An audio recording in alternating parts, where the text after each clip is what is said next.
यीशु मसीह के नाम में आज फिर से आप सब लोगों को पादरी अविनाश का और मेरी वाइफ स्वर्ण का सलाम पहुँचे। आज फिर से हम आपकी खिदमत में हाजिर हुए हैं और खुदा का शुक्र करते हैं कि परमेश्वर ने दया करके इस मौके तक, इस घड़ी तक पहुंचाया है। आइए हम दुआ मांगे। प्रभु, हम आपका धन्यवाद करते हैं, आप दयालु परमेश्वर हैं। इस लॉकडाउन के दौरान प्रभु आपने अब तक, आज के दिन तक हमारी मदद करी ताकि आपके बच्चों की हम सेवकाई कर सकें, जो प्रभु जी अपने अपने घरों में हैं, और दुआ का मौका तूने दे रखा है। हम भी प्रभु उनको उभारने के लिए, प्रभु उनके विश्वास को मजबूत करने के लिए कोशिश कर रहे हैं प्रभु, क्योंकि आपने कह रखा है कोशिश करने में सुस्ती ना करो। सो प्रभु, हमारी कोशिश भी आपकी बादशाहत को बढ़ाने और मजबूत करने के काम आ सके। प्रभु, हम प्रार्थना करते हैं हमारे मुंह के बोल और हमारे मन का ध्यान करना तेरी ओर से आशीषित होए। प्रभु जी, दुआ मांगते हैं जो कुछ भी आज वचन पढ़ा जाए और जो कुछ भी प्रभु बोला जाए, अपने दास को खुदावन ओ प्रभु अगुवाई करना, सही शब्द देना, और प्रभु गलत शब्दों का उच्चारण करने से या बोलने से बचा के रखना, किसी को ठोकर ना मिल लगे बल्कि सारे आशीष पाएं। प्रभु यीशु, हम आपके वायदे के ऊपर विश्वास करते हैं। तूने कह रखा है कि मैं तुम्हें एक और मददगार दूंगा और वो मददगार ही हमारी मदद करेगा, जो पिता की ओर से पवित्र आत्मा मददगार निकलता है। ओ धन्यवाद, यीशु के नाम से मांगते हैं, आमीन। आज के वचन में जो है हमने लिया है यहोशू की किताब, यानी कि the book of Joshua after Deuteronomy. यहोशू 5वां अध्याय, उसकी 9, 10, 11 और 12 आयात मिसेज अविनाश पढ़ने में अगुवाई करेंगी। सबको जय मसीह की। लिखा है, तब यहोवा ने यहोशू से कहा, तुम्हारी नामधराई जो मिस्रियों में हुई है उसे मैंने आज दूर की है। इस कारण उस स्थान का नाम आज के दिन तक गिलगाल पड़ा है। सो इस्राएली गिलगाल में डेरे डाले हुए रहे और उन्होंने यरीहो के पास के अराबा में पूर्णमासी की संध्या के समय फसह माना। और फसह के दूसरे दिन वे उस देश की उपज में से अखमीरी रोटी और उसी दिन से भुना हुआ दाना भी खाने लगे। और जिस दिन वे उस देश की उपज में से खाने लगे, उसी दिन के बिहान को मन्ना बंद हो गया और इस्राएलियों के आगे फिर कभी मन्ना ना मिला, परंतु उस वर्ष उन्होंने कनान देश की उपज में से खाई। ये परमेश्वर का वचन है, इसकी पढ़े और सुने जाने पर हम सबको आशीष मिले। आमीन।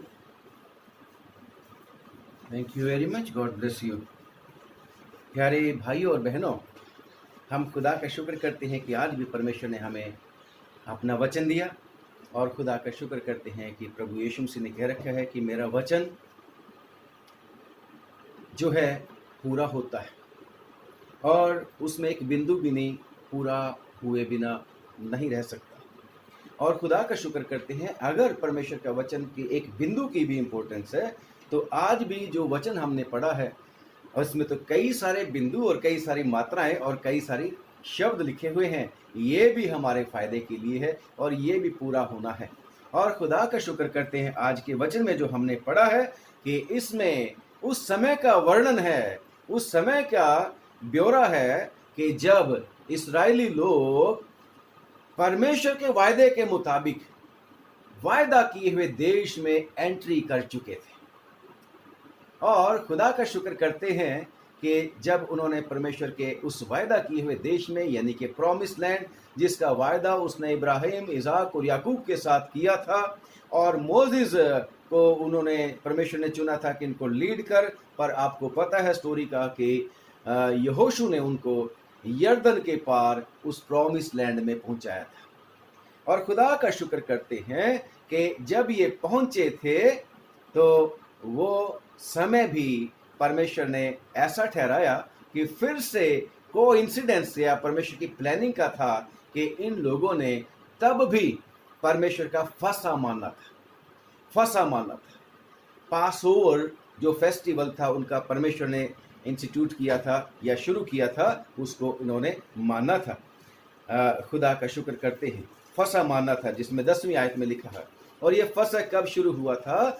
जब खुदावन ने 12वें अध्याय में, निर्गमन की किताब 12 अध्याय में परमेश्वर ने कहा था कि ये महीना तुम्हारे लिए पहला महीना कहलाएगा, क्योंकि मैं तुमको यहाँ से निकाल रहा हूँ। और इसी महीने के 14वें दिन को जो बछड़ा, जो बकरा, जो मेंढा तुमने पाला होगा निर्दोष, उसको तुमने जबा करना है, और उस दिन तुमने पासओवर फसह का जो पर्व है वो मानना है। और जो मेमना तुम उसको बलिदान करोगे, उसका लहू तुमने अपने दरवाजों की अलंगों पर और चौखाट पर लगाना है, और घर के अंदर ही रहना है, ताकि वो जो नाश करने वाला स्वर्गदूत, जो उन लोगों को जिन्होंने आज्ञा नहीं मानी थी परमेश्वर की, तो उनको नाश करने के लिए आएगा। परंतु उस लहू को जो तुम्हारे दरवाजों के चौखट के ऊपर लगेगा, दरवाजे की चौखट और दोनों अलंगों के ऊपर, चौखट और अलंग दोनों के ऊपर लगा, तो उसको देख के वो जो नाश करने वाला मृत्यु का जो दूत है, वो तुम्हें छोड़ के, उस घर को छोड़ के पास ओवर हो जाएगा, यानी कि छोड़ के आगे निकल जाएगा। और खुदा का शुक्र करते हैं, जब हम इसी को याद करते हैं तो हम प्रभु यीशु मसीह की उस कुर्बानी को याद करते हैं, उस मेमने के लहू को। हालेलुया, जो यीशु मसीह का है, प्रभु यीशु मसीह का लहू और प्रभु यीशु का मांस, यानी कि लॉर्ड सपर वाले दिन हम इसकी कुर्बानी को याद करते हैं कि उससे सुपीरियर कुर्बानी हमें मिली थी। तो खुदावन ने जब इनको 40 साल के बाद, 40 साल के लंबे सफर के बाद इनको वायदा किए हुए देश में पहुंचाया था, तो खुदावन ने इनके साथ एक नया वायदा किया था। और वायदा नहीं किया था, उस वायदे को जो उसको जो कवेनेंट थी उसको पूरा करवाया था।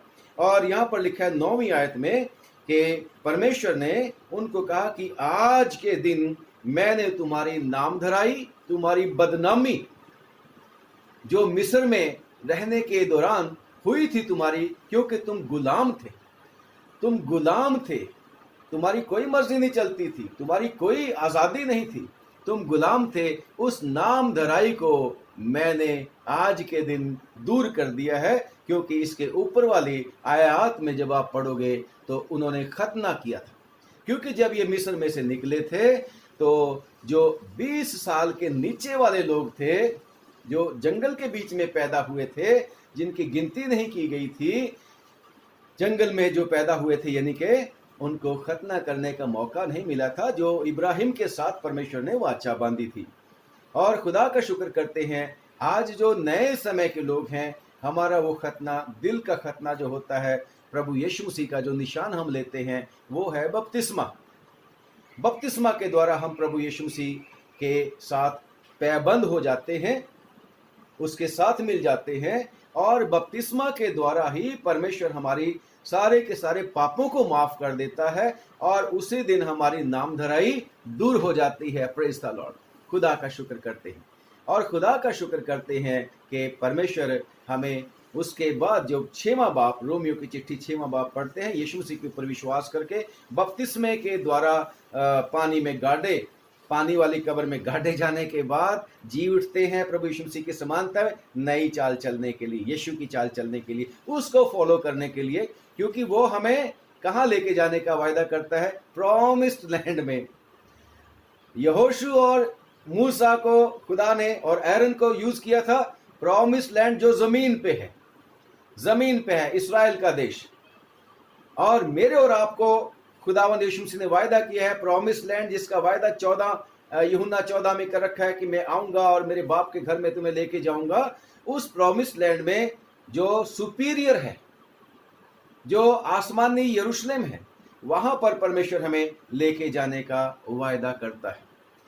और खुदा का शुक्र करते हैं, वो वायदे को पूरा करने वाला परमेश्वर है। परंतु जब ये लोग मिस्र में से निकले थे, तो आपने पढ़ा है और आपने पुरानी जो वीडियो हमारी देखी है, उसमें हमने एक जिक्र किया था कि परमेश्वर ने जब उनको निकाला था तो मिस्रियों के ऊपर बहुत सारी परेशानियां और बहुत सारे उन्होंने दुख भेजे थे, परमेश्वर ने सजाएं भेजी थी, मरी भेजी थी, और परमेश्वर ने उनको कई तरह से पनिश किया था, सजा दी थी। और इन लोगों को जब परमेश्वर ने निकाला था लाल समुद्र में से भी रास्ता उसने बना दिया था, समुद्र के बीच में से भी रास्ता बना दिया था। और जैसे परमेश्वर के वचन में हमने कल परसों भी देखा था कि फिर अगर तुम मेरी आज्ञाओं को मानोगे तो मैं तेरे दुश्मनों का दुश्मन हो जाऊंगा। और खुदावन ने वायदा कर रखा है कि जो तेरे को आशीष देंगे मैं उनको आशीष दूंगा। तो जो भी उनके पीछे पड़े थे, खुदा ने उनको समुद्र के बीच में डुबो के मारा था, जिसका वृतांत आप एक्सोडस 15 में पढ़ोगे। परंतु समुद्र पार होते ही अभी महीना भी नहीं चले हुए थे, महीना भी नहीं हुआ था, बुड़बुड़ करना शुरू हो गया था, बुड़बुड़ाना शुरू कर दिया था उन लोगों ने रोटी के लिए, पानी के लिए। परंतु परमेश्वर का धन्यवाद कि परमेश्वर ने उनकी जरूरत को उसी समय पूरा किया था। आज हमारे देश में, भारतवर्ष में ज्यादातर ऐसी बात देखने को मिलती है, टेलीविजन में, दूसरे देशों में भी बैठे लोग देखते होंगे कि उन श्रमिकों का, उन जिनको मजदूर बोलते हैं, जो कामगार लोग हैं, उनका हाल बुरा है। जब से लॉकडाउन हुआ तब से वो अपने घर जाने की बहुत ज्यादा कोशिश में रहे हैं, बहुत पहुंच गए, परंतु लाखों अभी भी हम देखते हैं, सुनते हैं खबरों में कि वो अभी भी जो है रास्ते में है, सड़कों पर है। और हम देखते हैं कि उनको पानी के मोहताज होना पड़ता है, लोग उनको पानी पिलाएं। उनको खाने के लिए मोहताजी है कि कोई उनको खाना दे दे। उनके पास पैसे भी नहीं है, जूतियां टूट चुकी हैं उनकी, लोग उनको चप्पलें देते हैं, बड़ा उनके लिए दान पुण्य कर रहे हैं। उनकी हालत बुरी है, उन लोगों की हालत बहुत खराब दिखाते हैं टेलीविजन के ऊपर। बहुत सारे तो रास्ते में ही रह गए इस कोरोना वायरस की इस मरी की वजह से।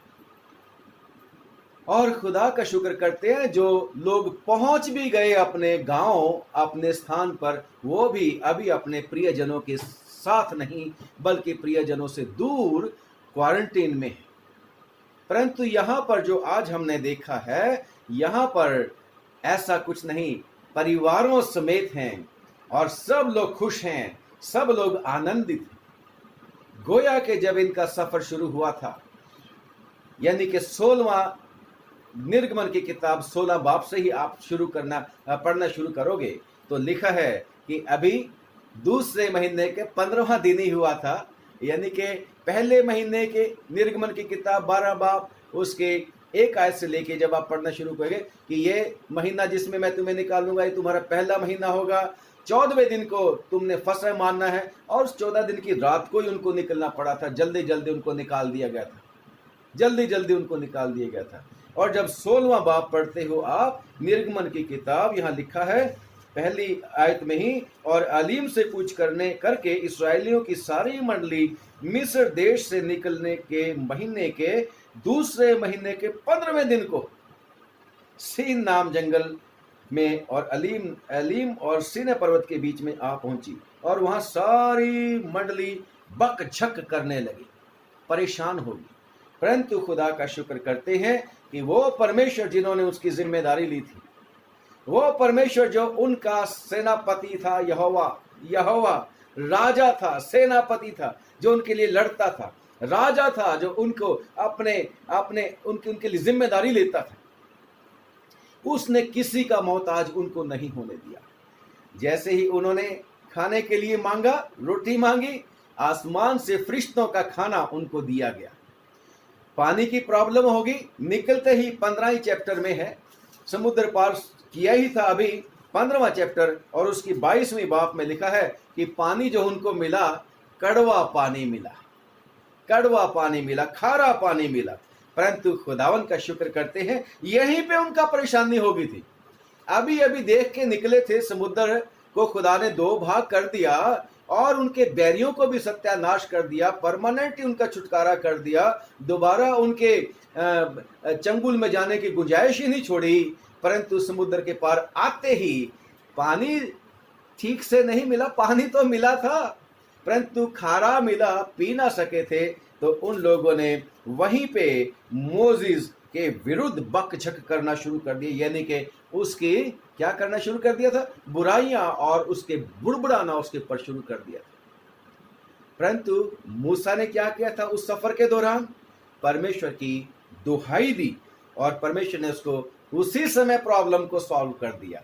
पौधा दिखा दिया, पौधे को लेके पानी में डाल दिया, मीठा हो गया। और जब मीठा हो गया, खुदा का शुक्र करते हैं कि उन्होंने वहां पर पानी पिया, परमेश्वर ने उनकी जरूरत उसी समय पूरी की। 16वें बाप में खाने की जरूरत पूरी करी। फिर क्योंकि नॉन वेज थे, नॉन वेजिटेरियन थे, कहने लगे हमें कौन खिलाएगा, मांस कौन खिलाएगा। और मूसा भी कहने लगा वो तो ये मांग रहे हैं, नॉन वेज मांग रहे हैं।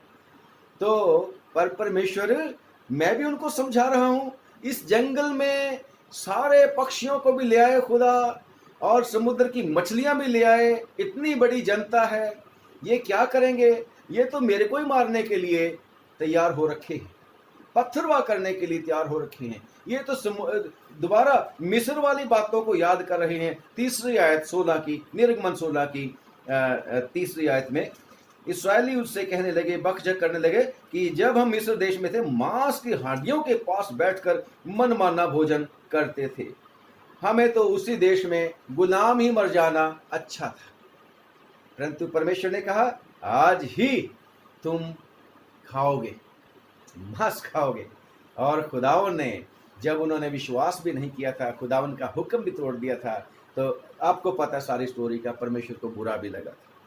प्रियो, हमारा परमेश्वर जब सफर में लेके जा रहा है, अगर उसने इस्राएलियों की मदद करी थी कि समय पर पानी दिया, समय पर खाना दिया, किसी का मोहताज नहीं होने दिया, किसी को उनके ऊपर अंधेर नहीं करने दिया, और लिखा है परमेश्वर के वचन में, निर्गमन की उसमें व्यवस्था विवरण की किताब, उसका 8वां अध्याय, व्यवस्था विवरण की किताब 8वां अध्याय और उसकी 4 आयत पढ़ेंगे। व्यवस्था विवरण, इन 40 वर्षों में तेरे वस्त्र पुराने ना। परमेश्वर क्या कह रहा है, जब परमेश्वर हमारा वो परमेश्वर है जो ला तब्दील है, यीशु मसीह पुराने नियम में भी था, नए नियम में भी है, और वो ना बदलने वाला यीशु मसीह कल, आज और कल एक सा है। हमारा खुदावन, जिसको पुराने नियम में यहोवा कह के एड्रेस करते हैं, और यहोवा के नाम से पहले उसका नाम सर्वशक्तिमान परमेश्वर था। और खुदावन ने मूसा को कहा था, मैं इब्राहिम, इजाक और याकूब पर यहोवा के नाम से प्रकट नहीं हुआ था, मैं उनके ऊपर प्रकट होता था सर्वशक्ति के नाम में। तो जो यहोवा है वो सर्वशक्तिमान ईश्वर, जिसका नाम मूसा को पहले उसने बताया था, मैं जो हूं सो हूं, और कह रहा अब मैं तुम्हारे ऊपर यहोवा के नाम से प्रकट हुआ हूं। वही यहोवा, वही यीशु मसीह जो अनादि और अनंत काल का पिता है, वही यीशु मसीह तब भी उनके साथ था। उसने उनके पानी का भी, खाने का भी प्रबंध किया, उनके लिए बेस्ट वाला खाना पहुंचाया। और अब 8वीं बात में क्या कह रहा है परमेश्वर, पढ़े। इन 40 वर्षों में तेरे वस्त्र पुराने ना हुए। हाँ, व्यवस्था विवरण 8 की 4 पढ़ रहे हैं मैडम, कि इन 40 वर्षों में, अरे भाई अभी तो लॉकडाउन ज्यादा लंबा नहीं है, परंतु क्योंकि हमारा परमेश्वर उन लोगों को जो उसके पास आते हैं कभी वापस नहीं भेज देता। हमारा परमेश्वर, यीशु मसीह भी कहते हैं कि जो कोई मेरे पास आएगा मैं उसे कभी निकाल नहीं दूंगा। और परमेश्वर के वचन में लिखा है, मैंने लोगों को अपनी तरफ बुलाया परंतु लोग मुझसे दूर भागे जाते हैं, यानी कि परमेश्वर के पास आना नहीं चाहते। तो परमेश्वर कहता है 40 वर्षों के सफर में पैदल चल रहे थे, वो भी पैदल चल रहे थे। इन 40 वर्षों में तेरे वस्त्र पुराने ना हुए। तेरे वस्त्र पुराने नहीं हुए। हालेलुया। रोज देखते होंगे कि अभी तो कॉलर फटा ही नहीं, अभी मेरे कफ भी नहीं फटे हुए हैं, अभी मेरी पैंट भी नहीं फटी है। जो भी कपड़े जिस तरह के पहनते थे, मैं तो एग्जाम्पल आज के दिन की बात दे रहा हूं। 40 वर्षों तक तेरे वस्त्र पुराने नहीं हुए और तेरे तन से भी नहीं और गिरे। तेरे तन से फट कर तेरे तन पे से भी नहीं गिरे। कैसे जबरदस्त परमेश्वर ने उन वस्त्रों को, उन निर्जीव वस्त्रों को भी आज्ञा दे रखी थी। एक बार पता है, आपा जब वीडियो में खुदावन इस्तेमाल कर रहा था हमें, तो परमेश्वर हमें बता रहा था वचन में से कि परमेश्वर कीड़ों को इस्तेमाल कर लेता है। परमेश्वर अबोल गधी को मनुष्य की बोली में बुलवा के इस्तेमाल कर सकता है, मगरमच्छ को इस्तेमाल कर सकता है, पानी हवा को इस्तेमाल कर सकता है। परमेश्वर किसी को भी इस्तेमाल कर सकता है। अब परमेश्वर ने इन कपड़ों को भी, जो निर्जीव चीजें होती हैं, कम ऑन हालेलुया, इन कपड़ों को भी कहा था कि तुमने पुराने नहीं होना, क्योंकि इनको 40 साल का सफर करना है। Hallelujah, praise the Lord. इन 40 सालों में तेरे वस्त्र पुराने नहीं हुए और तेरे तन पे से भी नहीं गिरे। आगे, और ना तेरे पांव भूले, और ना तेरे पांव फूले, छाले भी नहीं पड़े, स्वेलिंग भी नहीं हुई। ओह प्रेज द लॉर्ड। आगे, फिर अपने मन में ये तो विचार कर कि जैसा कोई अपने बेटे को ताड़ना देता है, वैसा ही तेरा परमेश्वर यहोवा तुझको ताड़ना देता है। Praise the Lord. मैं जिसको प्यार करता हूं उसको ताड़ना भी करता हूं। परमेश्वर ने हमेशा अपना रिश्ता अपने चुने हुए लोगों के साथ कायम करके रखा कि तुम मेरे बेटे बेटियां हो। जैसे पिता अपने बच्चों को, अगर वो गलत रास्ते पर जाते हैं तो बिल्कुल भी पसंद नहीं करता कि वो गलत रास्ते पर जाएं, ताड़ना देके, गुस्सा करके, और अगर उसके बस में होता है तो छड़ी भी लगा के उनको फिर से सही रास्ते पर लेके आता है। तो परमेश्वर ने ऐसा किया। और जब हम 29वां बाब, व्यवस्था विवरण 29वां बाब और उसकी 5वीं आयत पढ़ोगे तो वहां एक और चीज भी है। लिखा है, व्यवस्था विवरण 29 की 5वीं में लिखा है, मैं तो तुमको जंगल में 40 वर्ष लिए फिरा, और ना तुम्हारे तन पर वस्त्र पुराने हुए, और ना तेरी जूतियां तेरे पैरों में पुरानी हुई। वस्त्र भी नहीं पुराने हुए, गिरे भी नहीं तन पे से।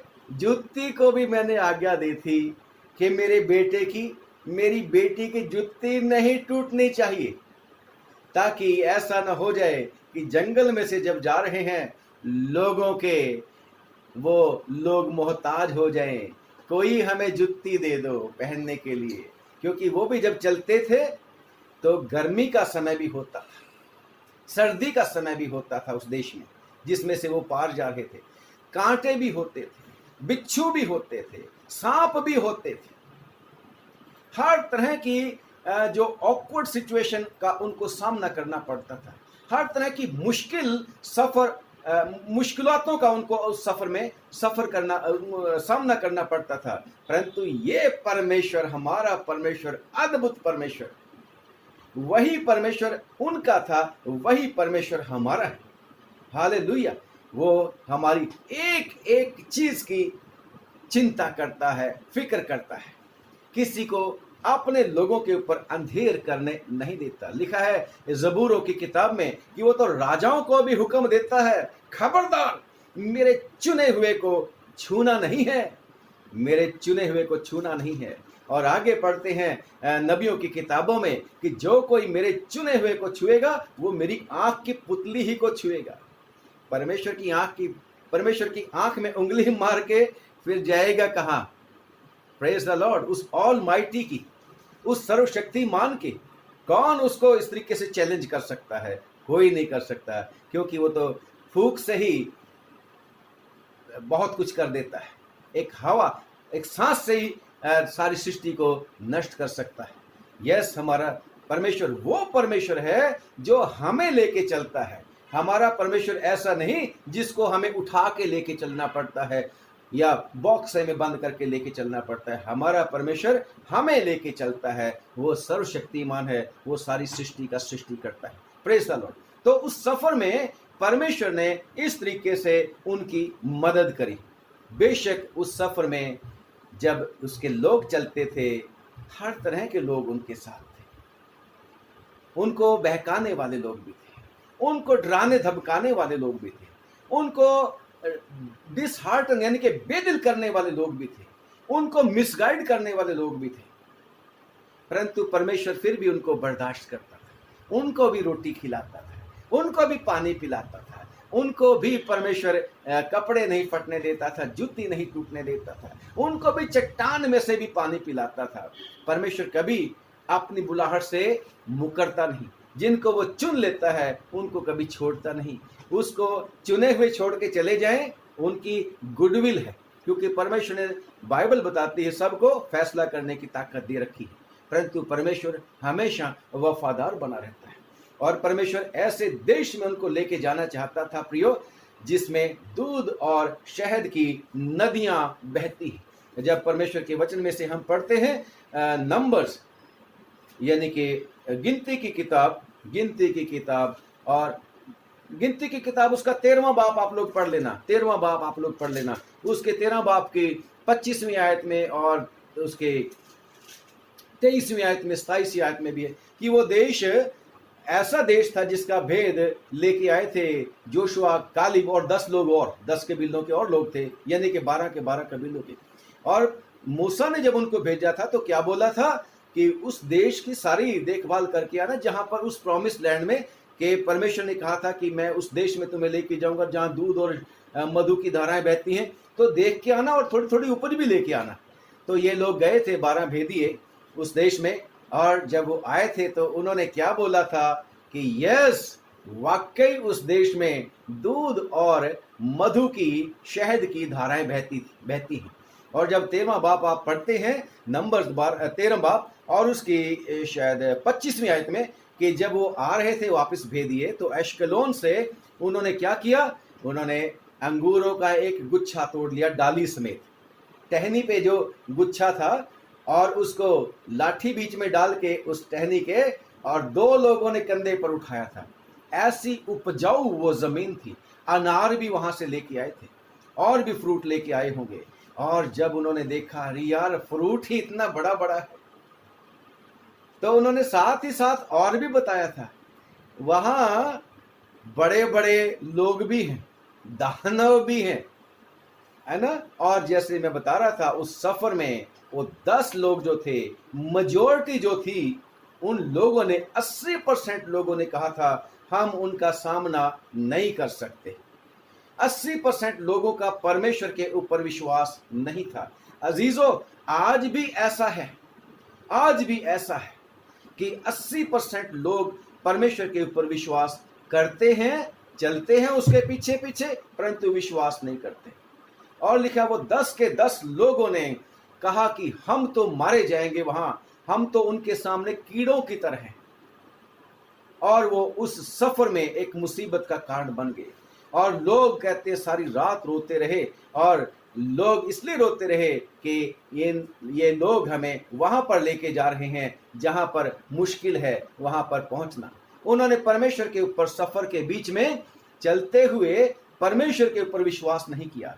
उन्होंने विश्वास नहीं किया कि हमारा परमेश्वर जो चट्टान में से पानी दे सकता है, इम्पॉसिबल काम कर सकता है, जो परमेश्वर आसमानी मन्ना खिला सकता है, फरिश्तों का भोजन हमें खिला सकता है, जो परमेश्वर हमारी आंखों के सामने समुद्र को 2 भाग कर सकता है, इम्पॉसिबल काम कर सकता है, जिस परमेश्वर ने वायदा किया है हमें, तो उस वायदे के मुताबिक निकाल के भी लेके आए, वो हमें प्रॉमिस लैंड में क्यों नहीं पहुंचाएगा। उस मेजोरिटी ने, 80% लोगों ने मूसा और यहोशू और कालिब को पथरवा करने के लिए भी इरादा कर लिया था, वापस लौटने के लिए भी इरादा कर लिया था। परंतु केलब और यहोशू का क्या था, वो कहता अगर परमेश्वर हमसे प्रसन्न है तो हम उन बड़े बड़े लोगों का भी सामना कर सकते हैं, यानी कि मुसीबत का भी सामना कर सकते हैं, हम उनके ऊपर विजयी हो सकते हैं। प्रियो, प्रभु यीशु मसीह ने भी हमें, जो हमारा दूसरा सफर है, जो स्पिरिचुअल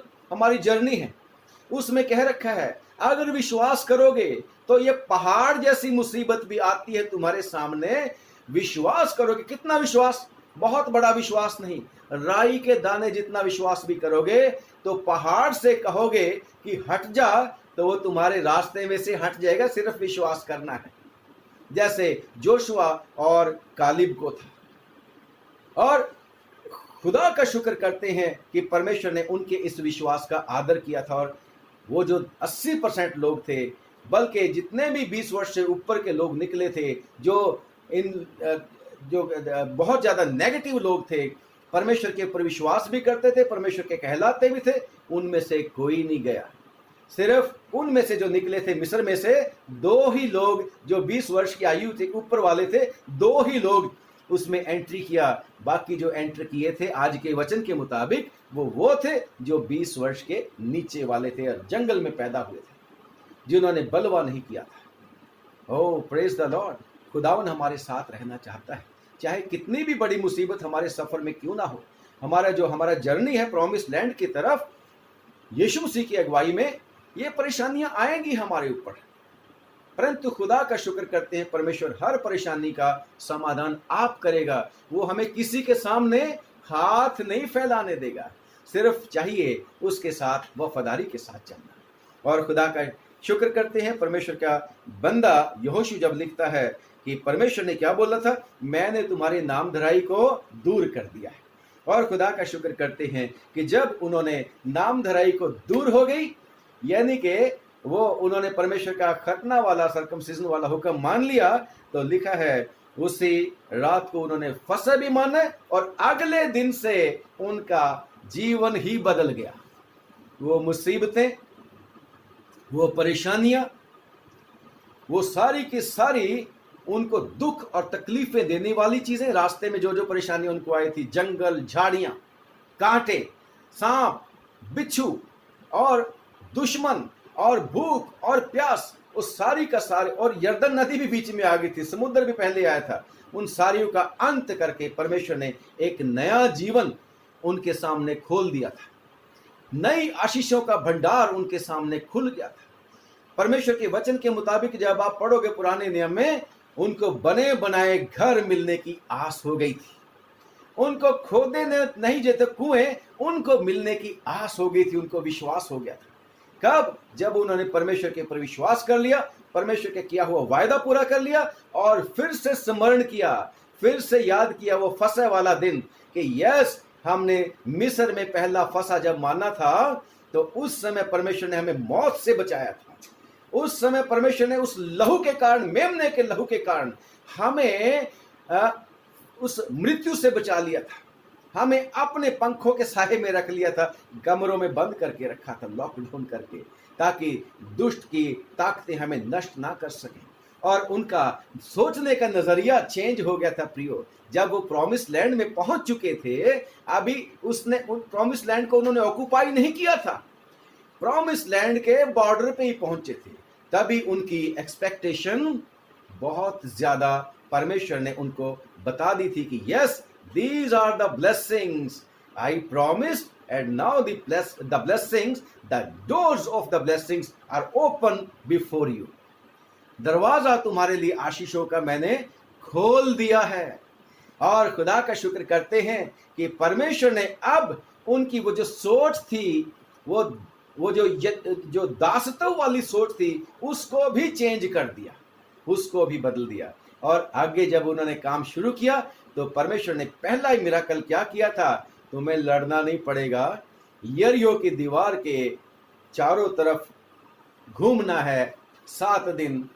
और आपको सारा पता है, यहोशू की किताब आप भी पढ़ना, तो लिखा है अपने आप गिर जाएगी। और वहां भी टेस्ट था, वहां पर भी टेस्ट था। वो सारा का सारा शहर मेरे लिए डेडिकेटेड है, उनमें से कुछ तुमने लेना नहीं है। परंतु एक परिवार था, अक्कन का परिवार, उसने गड़बड़ कर दी थी, परमेश्वर पे विश्वास नहीं किया था। उसने किस पे विश्वास किया था? उसने विश्वास किया था धन दौलत के ऊपर, और सब लोगों के लिए ऊपर मुसीबत लेके आ गया था। पर उसने वो बात भूल गया था कि परमेश्वर ने जंगल में मेरी जरूरतों को पूरा किया था, परमेश्वर ने जंगल में मेरे परिवार को भूखा प्यासा नहीं रहने दिया था।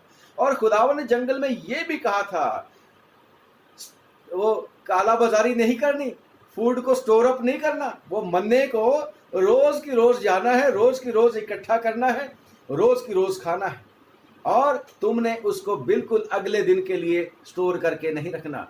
पर फिर भी कुछ लोगों ने किया था और कीड़े पड़ गए थे। परमेश्वर चाहता है प्रियो कि हम अपने परमेश्वर के ऊपर भरोसा करना सीखें, चाहे कैसी भी परिस्थिति क्यों ना हो, चाहे ये कोरोना वायरस क्यों ना हो, इसमें भी अगर हम अपने परमेश्वर के ऊपर विश्वास करना रखेंगे, सीखेंगे, उसके हुक्मों को मानते रहेंगे, तो ये कोरोना वायरस आपका कुछ नहीं बिगाड़ सकता, ऐसा परमेश्वर का वायदा है। मैं नहीं कहता, ये परमेश्वर का वायदा है। अब है बात कि मेरे को और आपको क्लेम करने की बात है। और अगर हम परमेश्वर में बने रहेंगे तो फिर परमेश्वर हमारे लिए नई आशीषें, जैसे इन लोगों के लिए नई आशीषों के द्वार खोल दिए थे, नई आशीषें हमारे लिए होंगी। नई आशीषें, जैसे लॉकडाउन खुलेगा हमारे लिए आशीषों की, अगर आपको विश्वास है, मुझे विश्वास रखेंगे हम, तो यस, परमेश्वर हमारे लिए अद्भुत काम करने वाला है। चाहे हमें कुछ नहीं दिखाई देता, चाहे हमें आगे परेशानियां दिखती हैं लोगों की बातें सुन सुन के। वो जो 80% लोग थे वो नहीं पसंद करते थे जाने के लिए। 10 में से 2 ही लोग थे, 12 में से 2 ही लोग थे। ये तो ज्यादा परसेंटेज बन गई, 12 में से 2 थे, 10 में से 2 नहीं थे, 12 में से 2 थे, तो 80% से भी ज्यादा हो गए थे ये तो। और खुदा का शुक्र करते हैं कि खुदावन ने उन थोड़े से लोगों की ही दुआ को सुन लिया था, उनके विश्वास को देख लिया था और बड़ी आशीष दे दी थी। चाहे हम थोड़े हों विश्वासियों, परंतु हमारे लिए बहुत आशीष है। हम बहुत लोगों के लिए आशीष का कारण बन सकते हैं, क्योंकि खुदा का शुक्र करते हैं कि हमारा परमेश्वर ऐसा परमेश्वर है जो हमारे लिए जब दरवाजा खोलता है आशीषों का, फिर उसको कोई बंद नहीं कर सकता, कोई बंद नहीं कर सकता। यस, परमेश्वर तो पता नहीं कहां कहां से लाके हमें आशीषें दे सकता है, हमारी जरूरतें पूरी कर सकता है। हवा चलाई थी परमेश्वर ने कि उनके लिए भोजन का प्रबंध कर दिया था। ओस पड़ी है, वो सोए हुए हैं, ऊपर से ओस पड़ती है और उनके लिए खाना तैयार हो जाता है। कम ऑन, हमारा परमेश्वर हमारे लिए ऐसा ही करने की ताकत रखता है, क्षमता रखता है। और परमेश्वर के वचन में लिखा है 8वां बाब, रोमियो की चिट्ठी 8वां बाब, रोमियो की चिट्ठी 8वां बाब और उसकी 32वीं आयत में, कि अगर उसने अपने निज पुत्र ही को हमारे लिए दे दिया, उसको भी नहीं रख छोड़ा, तो वो हमारी जरूरतों को क्यों ना पूरा करेगा। वही परमेश्वर है जो ना कपड़ा फटने देगा, ना जुत्ती टूटने देगा, ना पाँव में छाले और सूजन आने देगा, और ना ही वो भूखे प्यासे रहने देगा, जुत्ती नहीं टूटने देगा। खुदा का शुक्र करते हैं, यानी कि परमेश्वर हमें किसी चीज की जरूरत को ऐसा नहीं होने देगा कि हम जरूरत में रहें। शेर के बच्चे तो भूखे रह सकते हैं और रह भी जाते हैं, परंतु परमेश्वर के रवैयों को किसी भली वस्तु की घटी नहीं हो सकती। और खुदा उनके वचन में लिखा है, परमेश्वर के वचन में, फिलिपियों उसकी 4 बाब उसकी 19वीं आयत में पौलुस लिखता है कि मेरा परमेश्वर, विश्वासियों, आपका और मेरा परमेश्वर, हम एक दूसरे को कह सकते हैं, हमारी सब जरूरतों को पूरा करेगा, हमारी घटियों को पूरा करेगा। सिर्फ और सिर्फ हमें विश्वास करना है।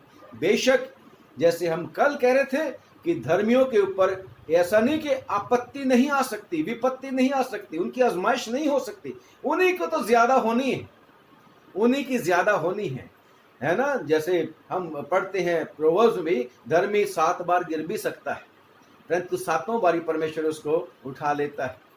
मीका की किताब उसका 7वें की 8 आयत में भी लिखा है, मैं गिरूंगा तो फिर उठ खड़ा होऊंगा, क्योंकि परमेश्वर का वचन ये भी कहता है 34 जबूर और उसकी 17 और 18 आयत में शायद लिखा है।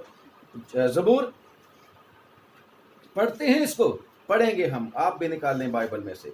34 जबूर और उसकी 19वीं आयत में है, प्रेज द लॉर्ड, 19वीं आयत में, 34 जबूर 19वीं आयत में लिखा है, धर्मी पर बहुत सी विपत्तियां पड़ती तो हैं, परंतु यहोवा उसको उन सब से मुक्त करता है, वो उसकी हड्डी हड्डी की रक्षा करता है, उनमें से एक भी टूटने नहीं पाती। हमारे सफर में भी विपत्तियां आती हैं प्रियो, कोरोना वायरस भी आएगा, कोरोना वायरस से और भी जो मर्जी विपत्ति आ सकती है, परंतु परमेश्वर हमें उनमें से निकालेगा। और उन विपत्तियों में से हमें किस तरीके से निकालेगा, उस सफर में जैसे उनको किसी चीज की परमेश्वर ने जरूरत नहीं होने दी। परमेश्वर ने उनकी सब जरूरतों को पूरा किया समय पर, बहुतायत के साथ। कैसे पूरा किया? मूसा की दुआ के जरिए, थोड़े से लोगों की दुआ के जरिए। आपकी रिस्पॉन्सिबिलिटी, मेरी रिस्पॉन्सिबिलिटी है कि हम अपने पूरे परमेश्वर के लोगों के लिए आशीष का कारण बने और दुआ मांगे। परमेश्वर इस सफर में, जीवन के इस सफर में, जो हमें प्रॉमिस लैंड में लेके जाने का वायदा प्रभु यीशु मसीह करके गए हैं, इसमें सारी आपत्तियों से हमें बचाता रहेगा। परमेश्वर के वचन में जब हम पढ़ते हैं, यहाँ पढ़ा था मैंने, प्रेरितों के काम, नहीं, कुरिन्थियों की चिट्ठी, और उसमें शायद 10वें बाब में है, पहला कुरिन्थियों और उसका 10वां अध्याय लिखा है, तुम किसी ऐसी परीक्षा में नहीं पड़े जो मनुष्य के सहने से बाहर है। खामोन, ये कोरोना वायरस आया है, और भी कोई भी विपत्ति आ जाए, परमेश्वर का वायदा है, तुम्हारी बर्दाश्त से बाहर नहीं होने दूंगा। तुम्हारी बर्दाश्त से बाहर तुम किसी ऐसी परीक्षा में नहीं पड़े जो मनुष्य के सहने से बाहर है, और परमेश्वर सच्चा है, वो तुम्हें सामर्थ्य से बाहर, यानी कि बर्दाश्त से बाहर परीक्षा में ना पड़ने देगा, बल्कि परीक्षा के साथ निकासी का, यानी कि परीक्षा में से बाहर निकलने का भी इंतजाम करेगा कि तुम बर्दाश्त कर सको। खुदा का शुक्र करते हैं कि हमारा परमेश्वर हमेशा हमारी मदद करेगा, रक्षा करेगा। परंतु क्या कहता है यहोशू की किताब, उसका 9वां बाब, क्या मैंने तेरे को कहा नहीं, मत डर, तेरा जी कच्चा ना हो। इन आपत्तियों को देखकर, इन परेशानियों को देखकर, आगे जो बहुत सारे लोगों के सामने जो दिख रहा है, कुछ नहीं दिख रहा, क्या होगा, कैसे होगा, लॉकडाउन खुलेगा तो कैसे चलेगा, तो हमें घबराने की आवश्यकता नहीं, हमें सावधान रहने की आवश्यकता जरूर है।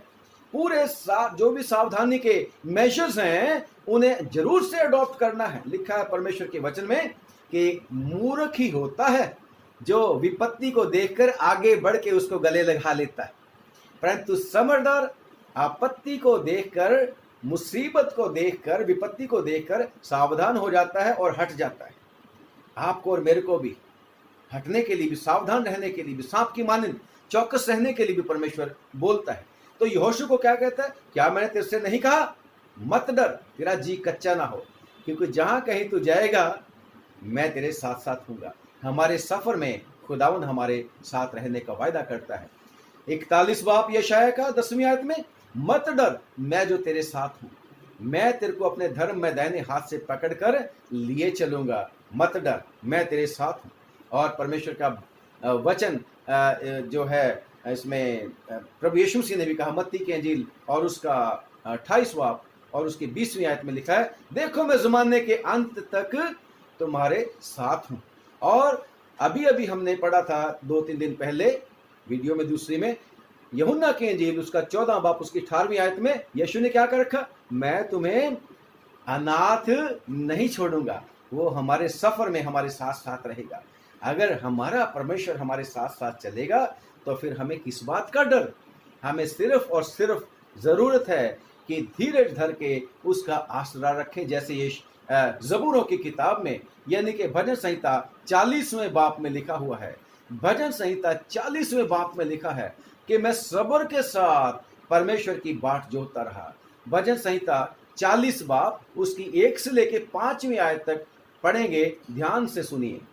मैं धीरज से यहोवा का बाट जोता रहा, मैं धीरज से यहोवा की बाट जोता रहा, और उसने मेरी ओर झुककर मेरी दुहाई सुनी। लॉर्ड आसमान में है परंतु झुक जाता है अपने लोगों के लिए। Praise the Lord. हमें क्यों नहीं झुक जाना चाहिए उसके चरणों में?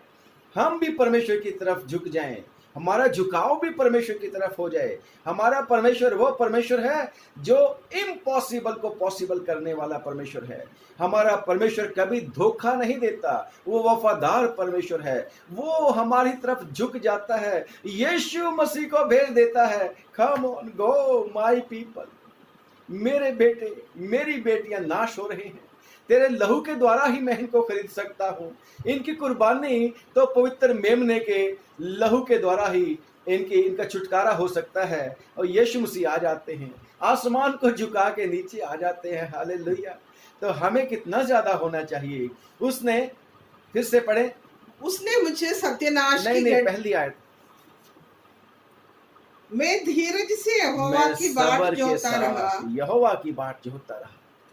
और उसने मेरी ओर झुककर मेरी उसने दुहाई मेरी सुनी। ओर झुककर मेरी दुहाई सुनी। जब भी परेशानियां आती हैं, tell him this is what happening unto me. ये मुझे ट्रबल कर रही है, ये चिंता है मेरी, ये मेरी परेशानी है, मेरे को दुख दे रही है, मेरे को इसमें से निकाल। आगे क्या है? उसने मुझे सत्यानाश की गड्ढे और उसने मुझे दलदल की सत्यानाश के कीच में गड्ढे, से पाप की कीच में से, पाप की दलदल में से यीशु मसीह के लहू के द्वारा, उसके कुर्बानी के द्वारा, हालेलुया, मुझे उबारा है, निकाल लिया है। और मुझको चट्टान पर खड़ा करके मेरे पैरों को दृढ़ किया है। यीशु मसीह हमारी चट्टान है, उसी पे हम खड़े हैं, हमारे पांव को उसने दृढ़ किया है। हाँ जी। और उसने मुझे एक नया गीत सिखाया, हालेलुया, जो हमारे परमेश्वर की स्तुति का हमारे है। परमेश्वर की स्तुति का गीत सुनाया नया। बहुत ये देखकर डरेंगे और यहोवा पर भरोसा रखेंगे। Praise the Lord. परमेश्वर हमारा परमेश्वर ये चाहता है कि हम उसके 4 और 5वीं आयत भी पढ़ेंगे आप। क्या ही धन्य है वो पुरुष जो यहोवा पर भरोसा करता है जी। और अभिमानियों और मिथ्या की और मुड़ने वाले घमंडियों और मुंह ना झूठ की फेरता। तरफ मुड़ने वालों की तरफ वो कभी जाता मुंह ना नहीं है, मुंह नहीं फेरता। फेरता। हाँ जी। हे मेरे परमेश्वर यहोवा, तूने बहुत से काम किए हैं। विश्वासियों के लिए परमेश्वर ने, आपके लिए, मेरे लिए, हर एक विश्वासी के लिए परमेश्वर ने बहुत से काम किए हैं। जो आश्चर्य कर्म और कल्पनाएं तू हमारे लिए करता है। खुदावंद कहता है, जो कल्पनाएं, जो विचार मैं तुम्हारे लिए करता हूँ वो तुम्हारे लाभ के हैं, हानि के नहीं। जी। वो बहुत सी है, तेरे तुल्य कोई नहीं। मैं तो चाहता हूँ कि खोलकर उनकी चर्चा करूं, परंतु उनकी गिनती नहीं हो सकती। हालेलुया। खुदावन ने हमारे ऊपर बड़े बड़े उपकार किए, खुदा का शुक्र करते हैं। अब सिर्फ यही चाहता है कि जैसे ज़बूर में हमने इसमें पढ़ा है कि लोग उसको देखकर क्या करेंगे, लोग जो काम परमेश्वर ने किया है बहुतेरे ये देखकर डरेंगे और यहोवा पर भरोसा रखेंगे। पतरस की चिट्ठी, पहला पतरस उसके 2 बाब और उसकी 12वीं आयत में, come on read with me, ये लिखा है, अन्य जातियों में तुम्हारा चाल चलन भला हो, इसलिए कि जिन जिन बातों में वे तुम्हें कुकर्मी जानकर बदनाम करते हैं, वे तुम्हारे भले कामों को देखकर, विश्वासियों, नए नियम के लोगों, वे तुम्हारे भले कामों को देखकर उन्हीं के कारण कृपा दृष्टि के दिन परमेश्वर, जीवते परमेश्वर की महिमा करें। ये है आपकी और मेरी रिस्पॉन्सिबिलिटी। बेशक परमेश्वर ने हमारे लिए इस एपिडेमिक है ना, बड़ी जो है, बड़ी विपत्ति जो है, पैंडेमिक है ना, इसके बाद बहुत आशीषें रखी हैं, परंतु इसके साथ साथ रिस्पॉन्सिबिलिटी भी रखी हुई है। परमेश्वर हम सब लोगों को बरकत दे, आशीष दे और विश्वास में बना के रखे कि यस, मेरे लिए बेस्ट परमेश्वर ने रखा है। क्यों रखा है? I am child of God, I am son of God, I am daughter of God, I am his chosen person, चुना हुआ हूं और मेरे लिए परमेश्वर ने बेस्ट रखा हुआ है। मेरे लिए परमेश्वर ने, वो मेरा राइट है। अगर मैं परमेश्वर का बेटा बेटी हूं तो यीशु मसीह का जो कुछ है वो मेरा और आपका भी है। परंतु विश्वास चाहिए, सब्र चाहिए और हम अपने परमेश्वर से सारी आशीषें पा सकेंगे। खुदावंद हम सबको आशीष दे। दुआ करेंगे। खुदावंद आपका धन्यवाद, आपने मेहरबानी की, आज का वचन हमें सीखने के लिए प्रभु तूने मौका दिया। प्रार्थना प्रभु वचन पर बहुत बरकत हो, 100 गुना फल लाना तेरे प्यारे बेटे बेटियों के परिवारों पर, और जो कुछ भी इनका है, उनके बहन भाई रिश्तेदार दोस्त चल अचल संपत्ति सब पर तेरी बरकत हुए। और इस सफर में जो हमारा सफर है, और वो प्रभु, जब प्रभु यीशु मसीह तू हमें लेके जाएगा, तूने वायदा कर रखा है यूहन्ना 14 में कि मैं जल्द आऊंगा, मैं आऊंगा और तुम्हें लेके जाऊंगा उस प्रॉमिस लैंड में। प्रभु उसमें जाने के लिए जैसे इस्राएलियों की तूने मदद लगातार करी, उनकी गलती कसूरों को तू माफ करता रहा, उनकी जरूरतों को पूरा करता रहा, उन्हें बचाता संभालता रहा। हमारे सफर में भी प्रभु इन सारी की सारी परेशानियों को जो प्रभु जी हमारे जीवन में आते हैं, आशीषी बना के रखना प्रभु जी, और दया करके हमें उस घर में जो तूने हमारे लिए तैयार किया है पहुंचने के लिए पूरी पूरी तैयारी बख्श। और प्रभु दया करके तूने जो हमारे ऊपर कर्म किया है कि हमारी नामधराई को दूर किया है, दया करके हमें हमेशा शुक्रगुजार बने रहने में मदद कर। यीशु मसीह के नाम से प्रभु हम उन लोगों के लिए दुआ मांगते हैं जिन्हें प्रभु आशा नहीं, मेहरबानी करके उन पर भी अनुग्रह कर।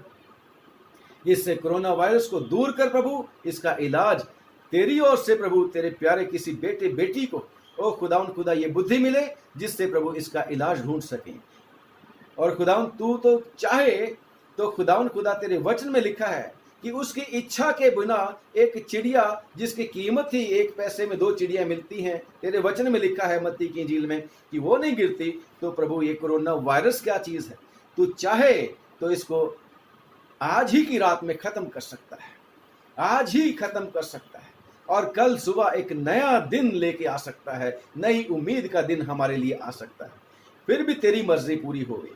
हे प्रभु प्रार्थना करते हैं जो बीमार हो चुके हैं उन्हें चंगा कर दे, और जो प्रभु जी ढाल की तरह प्रभु जी उनके सामने खड़े होते हैं, बीमारों की सेवा रक्षा करते हैं प्रभु जी, डॉक्टर नर्सिस पैरामेडिकल स्टाफ, उनको भी बरकत दे, उनके प्रियजनों को भी बरकत दे, संभाल के रख, बचा के रख। सारे प्रभु जी प्रशासन के लोग भी प्रभु ओ खुदावन उन पर भी रहम कर, उनके प्रियजनों को भी संभाल। सब सरकारें प्रभु तेरी ओर से आशीष पाएं, बुद्धि पाएं, तेरा ज्ञान पाएं, तेरी ओर से अगुवाई पाएं। सब देशों के प्रभु जी प्रधानों को हम तेरे चरणों में लेके आते हैं, उनके साथ में जो लोग मददगार हैं उनको भी तेरे हाथ में लेके आते हैं, मदद कर। अब फिर से प्रभु तेरे घराने को, यीशु जी तेरी कलीसिया को तेरे लहू में ढांपते हैं और दुआ मांगते हैं, सबके विश्वास को मजबूत कर, सबके विश्वास को राई के दाने की तरह बड़ा कर प्रभु जी, क्योंकि तेरी यही रिक्वायरमेंट है। आशीष दे प्रभु, मिन्नत है हमारे परिवार पर भी आशीष देना, और जो भी प्रभु तूने हमें काम काज दिए हैं उन पर भी तेरी बरकत हो, और जो संस्थाएं तेरी टीचिंग, हीलिंग, प्रीचिंग मिनिस्ट्री में हैं उनको बहुत बरकत दे। ओ प्रभु यीशु के नाम से आशीष दे, यीशु मसीह के नाम से हमारे साथ जितने लोग काम करते हैं उनको भी बरकत दे। प्रभु यीशु के नाम से मांगते हैं, आमीन। एक बार फिर से आप सब लोगों को जय मसीह की मेहरबानी करके हमारे लिए भी दुआ करना। जब आप दुआ करोगे आप भी हमारी दुआओं में हैं। परमेश्वर आपको बहुत बहुत बरकत दे, आशीष दे। खुदावन चाहेगा तो कल फिर मिलेंगे। अगर आपको अच्छा लगता है हमारी ये वीडियोस देख के और कुछ ना कुछ आप लोगों को वचन से कुछ फायदा होता है, तो प्लीज़ आप इनको दूसरे लोगों के साथ भी शेयर करना। YouTube पे आप इसको देखिएगा और हमारे लिए दुआ करना। खुदावंद आपको आशीष दे। खुदावंद चाहेगा तो कल फिर मिलेंगे। God bless.